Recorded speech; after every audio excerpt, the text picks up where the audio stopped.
مریضی عجیب و غیر قابل باور سارا سرور دختر خانم انگامه در کشور کانادا. سارا سرور دختر انگامه به چی مریضی مبتلا شده است؟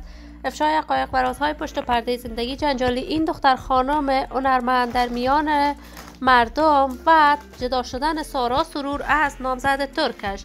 دلیل جدا شدن سارا سرور از نامزدش چی بوده است؟ من در این ویدیو پیرامون حقایق همین ماجرا خواهم پرداخت. پس در ادامه با کانال دنیا اینفو باشید.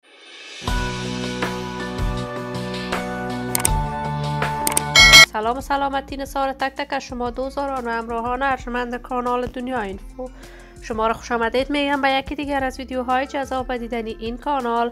اگر دوز کانال دنیا اینفو باشید، پس برای حمایت هرچی بیشتر از این کانال علامت سابسکرایب را فشار دهید تا بیننده ویدیوهای جذاب و دیدنی کانال دنیا اینفو باشید.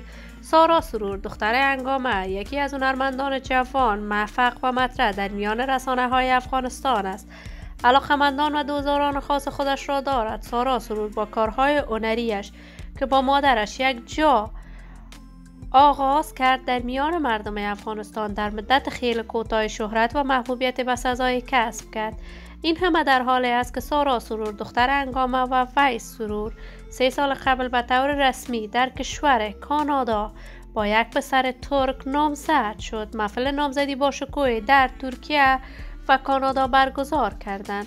اما تازه تصاویر این دختر خانم در صفحات مجازی دست به دست می شود که وی از نامزد ترکش جدا شده است و در حالت بد روحی و روانی در شفاخانه‌ای در کانادا به سر می برد. اما در حالی است که سارا سرور مدت طولانی از دیگر به کارهای هنر موسیقیش نپرداخته است و کاملا راه هنر موسیقی را ترک کرده است. انگامه مادرش در صفحات مجازی برای شفایاب شدن دخترش از طرف دوستداران و طرفدارانش طلب دعا و نیایش کرده است.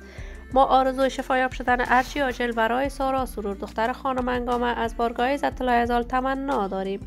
عزیزان و همراهان ارجمند کانال دنیا اینفو، شما هم نظریاتتان را در بخش کامنت با من شریک بسازید. این ویدیو را با علاقه‌مندان و دوستان سارا سرور به اشتراک بگذارید.